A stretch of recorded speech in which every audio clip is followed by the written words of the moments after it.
Hello બાળ દોસ્તો, કેમ છો બધા? મજામાં ને? તમે છેલ્લા કેટલાક અઠવાડિયાથી હોમ લર્નિંગના માધ્યમથી જુદા જુદા વિષય ભણી રહ્યા છો. આજે આપણે વિજ્ઞાન વિષયમાં ધોરણ 8માં પુનરાવર્તન કરીશું. તમે ધોરણ 8માં અત્યાર સુધી કુલ 2 પ્રકરણ વિશે શીખી ગયા. પ્રકરણ 1 પાક ઉત્પાદન અને વ્યવસ્થાપન, પ્રકરણ 2 સૂક્ષ્મજીવો, મિત્ર અને શત્રુ. જેમાં પ્રકરણ 1માં તમે પાક ઉત્પાદન એટલે કે ખેત ઉત્પાદનની વિવિધ પદ્ધતિઓ અથવા રીતો અને પ્રાણીઓ દ્વારા ખોરાક એ વિશે શીખી ગયા. જ્યારે સૂક્ષ્મજીવો, મિત્ર અને શત્રુ એ પ્રકરણમાં સૂક્ષ્મજીવોના પ્રકારો, સૂક્ષ્મજીવો ક્યાં રહે છે, સૂક્ષ્મજીવો અને આપણે, સૂક્ષ્મજીવોની ઉપયોગિતા, હાનિકારક સૂક્ષ્મજીવો, સૂક્ષ્મજીવો દ્વારા મેળવાતી રસી, જમીનમાં નાઇટ્રોજનનું સ્થાપન અને નાઇટ્રોજન ચક્ર વિશે શીખી ગયા. આજે આપણે આ બંને પ્રકરણના પુનરાવર્તન પ્રશ્ન મંચના માધ્યમથી કરીશું. તમને બધાને ક્વિઝ રમવી તો ખૂબ ગમે છે, તો તમારી સામે આજે બંને પ્રકરણ આધારિત કેટલાક પ્રશ્નો રજૂ થશે. આ પ્રશ્નના વિવિધ કાર્ડ્સ અહીંયા બનાવેલા છે. આ કાર્ડ્સ એક પછી એક તમારી સમક્ષ રજૂ થશે, જેમાં એક પ્રશ્ન અને તેના 4 વિકલ્પો આપેલા હશે. પ્રશ્નના ઉત્તર માટે તમારે આ 4 વિકલ્પ યોગ્ય રીતે વાંચવાના છે, સમજવાના છે અને યોગ્ય અને સાચો ઉત્તર શું આવશે તે વિચારીને કહેવાનું છે. તો તમે તૈયાર છો ને આ પ્રશ્ન મંચ રમવા માટે? તો ચાલો રમીએ પ્રશ્ન મંચ. સૌપ્રથમ પ્રકરણ 1 પાક ઉત્પાદન અને વ્યવસ્થાપન માટેના કેટલાક પ્રશ્નો જોઈએ. પ્રથમ પ્રશ્ન તમારી સામે છે, ખરીફ પાકનું ઉદાહરણ કયું?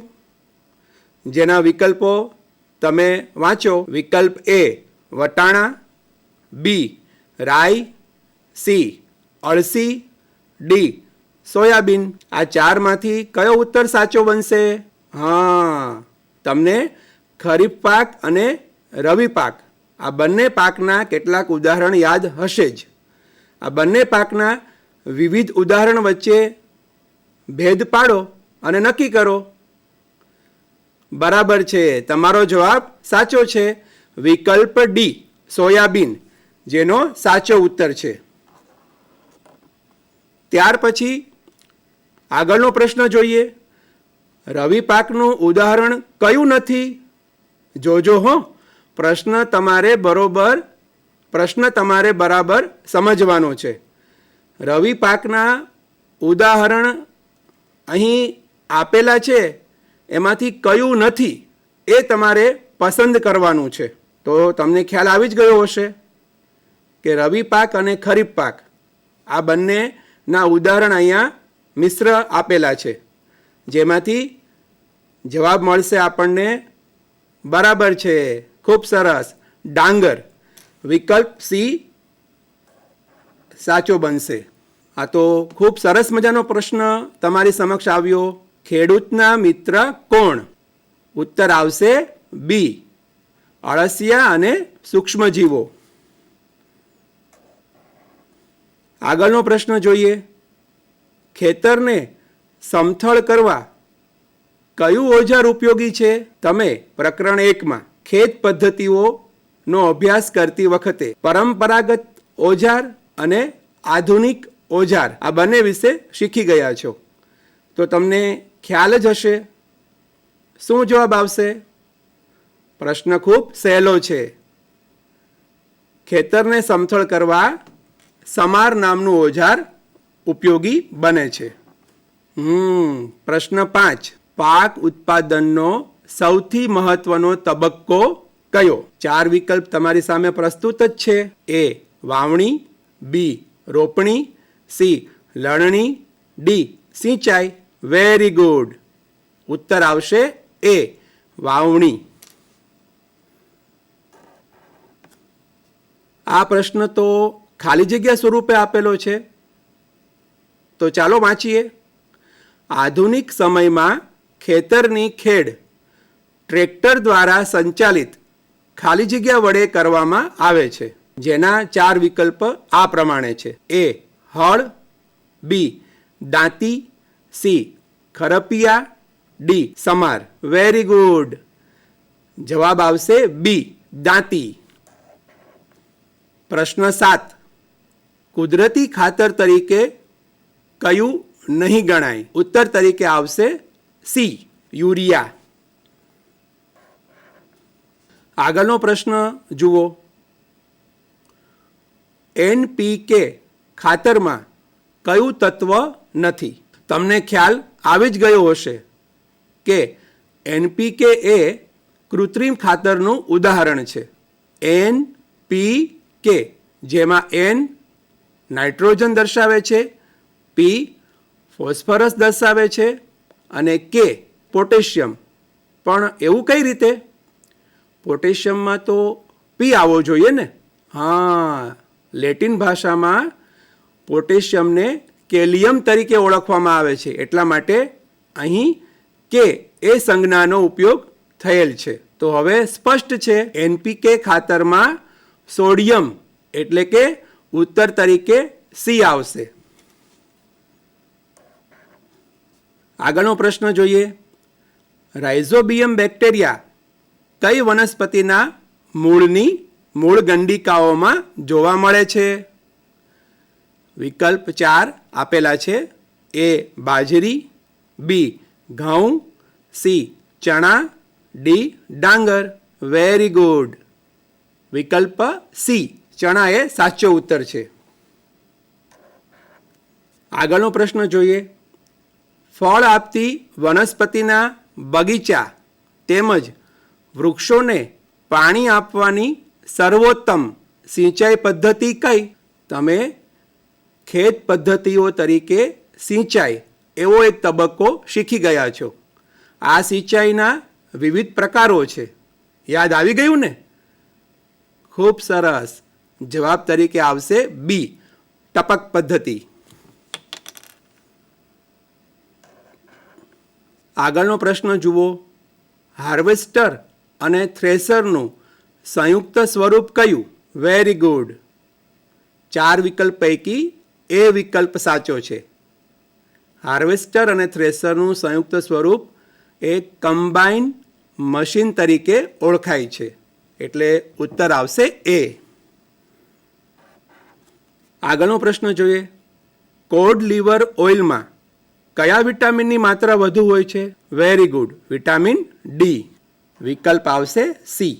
હવે આપણે આગળ વધીએ પ્રકરણ 2 તરફ. સૂક્ષ્મજીવો, મિત્ર અને શત્રુ. જેમાં પહેલો પ્રશ્ન તમારી સામે પ્રસ્તુત છે.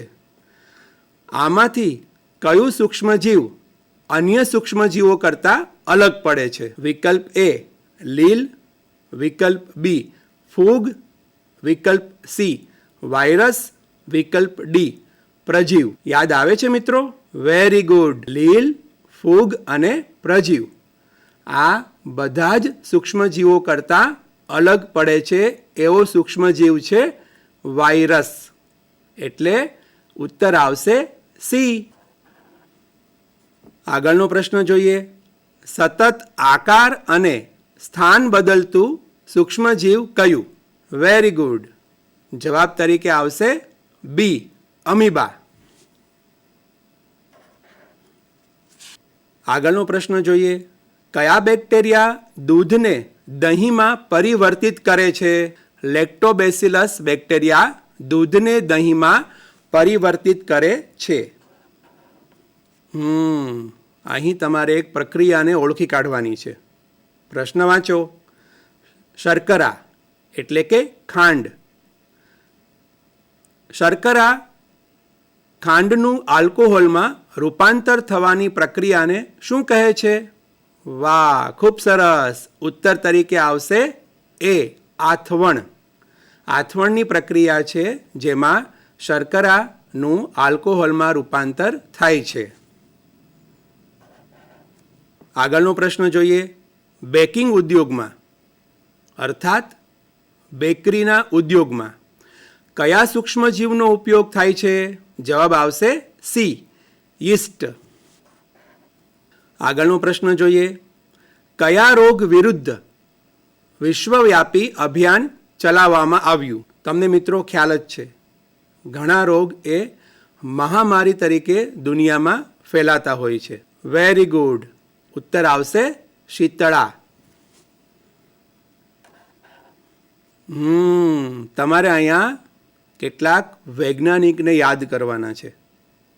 જો વૈજ્ઞાનિક છે એની શોધ માટે આપણે કદર કરવી જોઈએ, ખરું ને? પ્રશ્ન વાંચો. પેનિસિલિન દવાની શોધ કયા વૈજ્ઞાનિકે કરી? વિકલ્પ અહીં આપેલા છે. એ, એડવર્ડ જેનરે, બી, એલેક્ઝાન્ડર ફ્લેમિંગે, સી, લુઈ પાશ્વરે, ડી, રોબર્ટ કોશે. પેનિસિલિન દવાની શોધ કરનાર વૈજ્ઞાનિક છે એલેક્ઝાન્ડર ફ્લેમિંગ. ઉત્તર તરીકે આવશે બી. જુઓ, પ્રશ્ન છે જૈવિક નાઇટ્રોજન સ્થાપક કોણ? Very good. જવાબ આવશે બેક્ટેરિયા અને નીલહરિત લીલ. આગળનો પ્રશ્ન વાંચો. મેલેરિયાના પરોપજીવીનું વાહક કોણ? Very good. મચ્છર તો યાદ છે જ, પરંતુ ઉત્તર તરીકે સ્પષ્ટ શું આવશે? માદા એનોફિલિસ મચ્છર, એટલે કે સી. આગળનો પ્રશ્ન જોઈએ. હિપેટાઇટિસ એ માટે જવાબદાર સૂક્ષ્મજીવ કયું? હિપેટાઇટિસ એ માટે જવાબદાર સૂક્ષ્મજીવ વાયરસ છે. આ પ્રશ્ન પણ સરસ રીતે મુકાયેલો છે, વાંચો જોઈએ. ખોરાકની જાળવણી માટે સામાન્ય રીતે જાળવણીકારક પદાર્થ શું વપરાય છે? ઉત્તર તરીકે આવશે મીઠું અને ખાદ્ય તેલ. મિત્રો, તમને આ બંને પ્રકરણના અલગ અલગ પ્રશ્નો વાંચવાની, સમજવાની અને વિચારીને કે યાદ કરીને તેના ઉત્તર આપવાની ખૂબ જ મજા આવી હશે. તો આ બંને પ્રકરણ આધારિત વિષય વસ્તુનો ઘરે બેસીને મહાવરો કરતા રહેજો, પુનરાવર્તન કરતા રહેજો. આગળના અંકમાં આપણે નવા પ્રકરણ તરફ આગળ વધીશું. પ્રકરણ 3. તમને એનું નામ યાદ છે? બોલો જોઈએ. હા, વેરી ગુડ. સંશ્લેષિત રેસાઓ અને પ્લાસ્ટિક એ વિશે આપણે અભ્યાસ કરવાના છીએ. ત્યાં સુધી આવજો.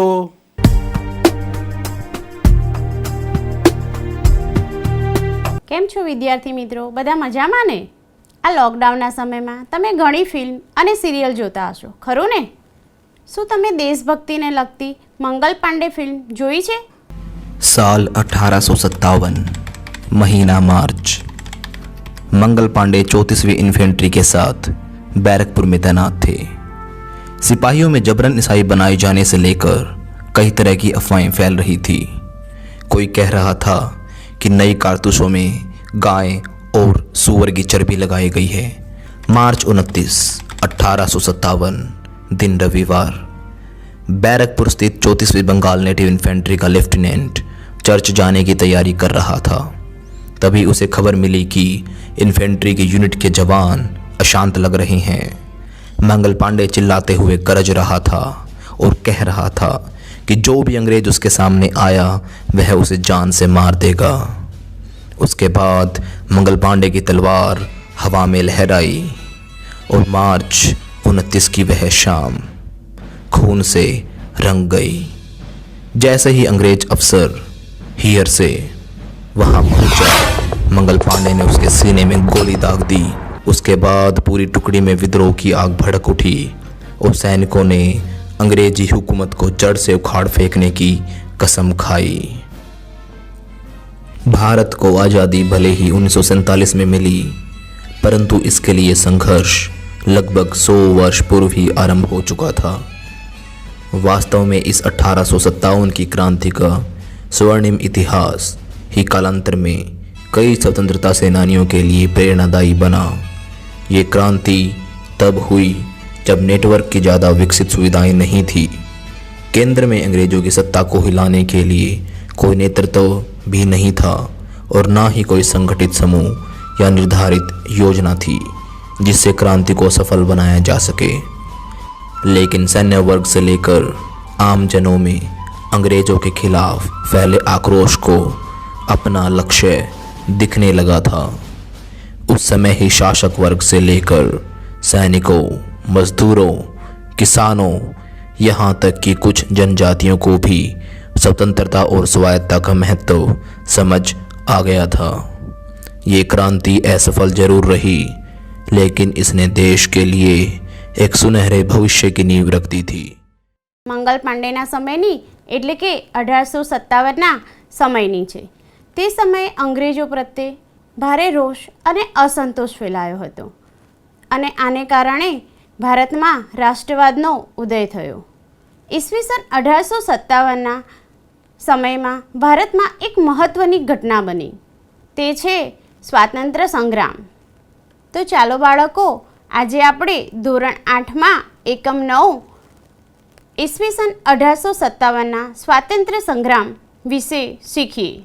1857ના ભારતના ઇતિહાસમાં આ મહત્ત્વની ઘટના હતી કે તેના વિશે પ્રથમ પુસ્તક લખનાર આપણા ક્રાંતિકારી વીર સાવરકરે જ્યારે આ પુસ્તક ભારતીય સ્વાતંત્ર્ય સંગ્રામ 1857 લખ્યું તો તેને છપાવતા પહેલાં જ તેના ઉપર પ્રતિબંધ લગાવવામાં આવ્યો।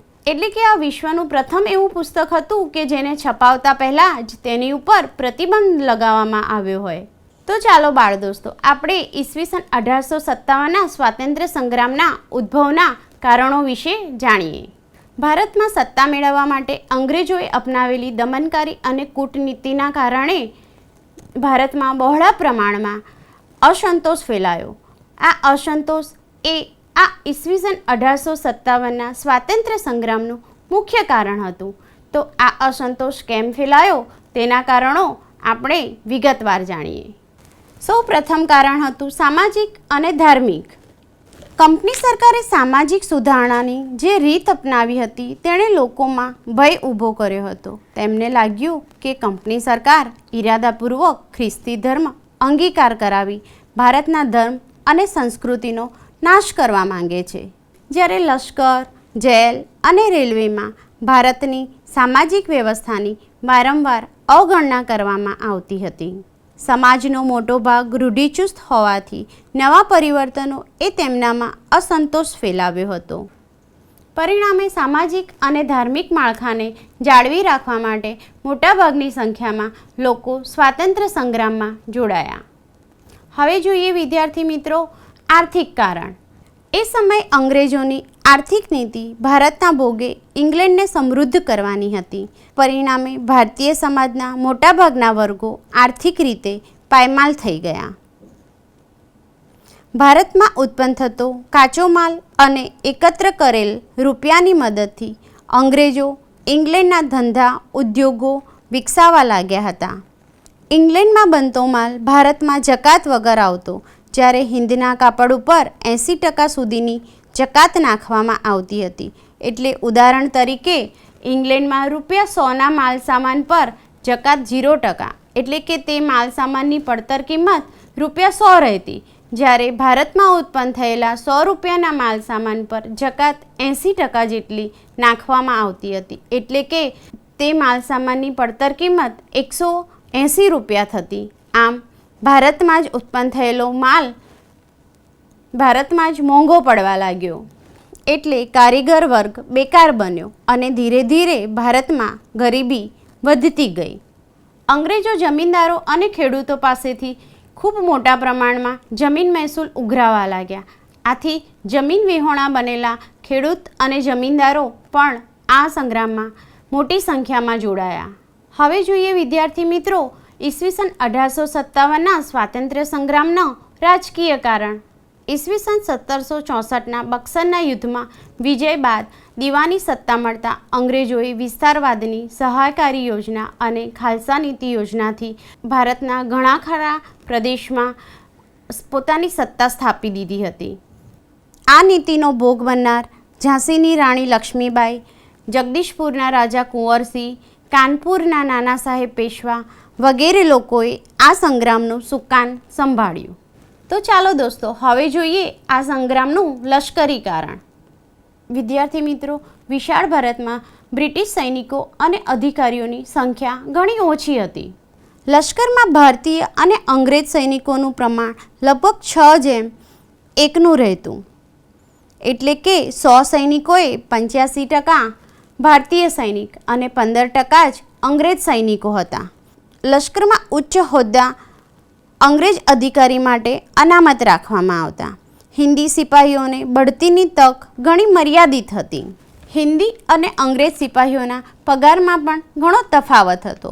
હિન્દી સિપાહીને માસિક ₹7 પગાર આપવામાં આવતો હતો, જ્યારે અંગ્રેજ સિપાહીઓને માસિક પગાર ₹150 આપવામાં આવતો હતો. આમ હિન્દ સિપાહીઓને ઘણા હલકા અને તુચ્છ માનવામાં આવતા હતા.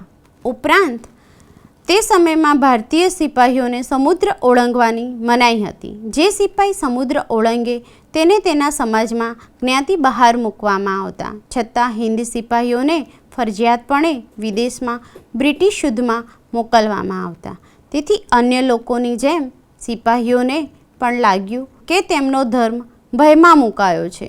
સિપાહીઓ પણ ભારતનું એક અભિન્ન અંગ હતા. આથી સામાન્ય પ્રજા ઉપર જે દુઃખ પડતા હતા તેની સીધી અસર તેમના ઉપર થતી હતી. આથી આ સંગ્રામમાં સિપાહીઓ મોટી સંખ્યામાં જોડાયા હતા. હવે બાળ દોસ્તો આપણે જોઈએ ઈસવીસન 1800ના સ્વાતંત્ર્ય સંગ્રામના તાત્કાલિક કારણ. અંગ્રેજો શાસન વિરુદ્ધ લોકોનો રોષ ક્રમશઃ વધતો જતો હતો. આ દરમિયાન ઈસવીસન 1857ના જાન્યુઆરી મહિનામાં ભારતના લશ્કરમાં એનફિલ્ડ રાઇફલ દાખલ કરવામાં આવી. તેમાં વપરાતી કારતૂસોની બનાવટમાં ગાય અને ડુક્કરની ચરબીનો ઉપયોગ થતો. આ કારતૂસનો ઉપયોગ કરતી વખતે દાંત વડે તોડવી પડતી. ધાર્મિક દ્રષ્ટિએ ગાય અને ડુક્કરનું માંસ ખાવાની મનાઈ હોવાથી હિન્દુ અને મુસ્લિમ સૈનિકોની લાગણી દુભાઈ. અંગ્રેજોએ સૈનિકોને ધર્મભ્રષ્ટ કરવા માંગે છે તેવું તેઓને લાગ્યું. તેથી તેમણે તેમના ઉપરી અધિકારીને તે અંગે ફરિયાદ કરી, પરંતુ તેનો સંતોષકારક જવાબ ન મળતા સૌપ્રથમ બરાકપુરની 19મી પલટને આ ચરબીવાળા કારતૂસનો ઉપયોગ કરવાનો ઇનકાર કર્યો. તેથી આખી પલટન જ વિખેરી નાખવામાં આવી. આમ આવા અનેક લશ્કરી કારણોના કારણે પણ આ સંગ્રામમાં અનેક સૈનિકો જોડાયા. વિદ્યાર્થી મિત્રો, આપણે આ એપિસોડમાં ઈસવીસન 1857ના સ્વાતંત્ર્ય સંગ્રામના ઉદ્ભવ થવાના કારણોમાં સામાજિક અને ધાર્મિક કારણ, આર્થિક કારણ, રાજકીય કારણ, લશ્કરી કારણ અને તેનું તાત્કાલિક કારણ વિશે સમજ્યા. હવે પછીના એપિસોડમાં આપણે તેમાં ભાગ લેનારા આગેવાનો વિશે વિગતવાર જોઈશું. આભાર દોસ્તો.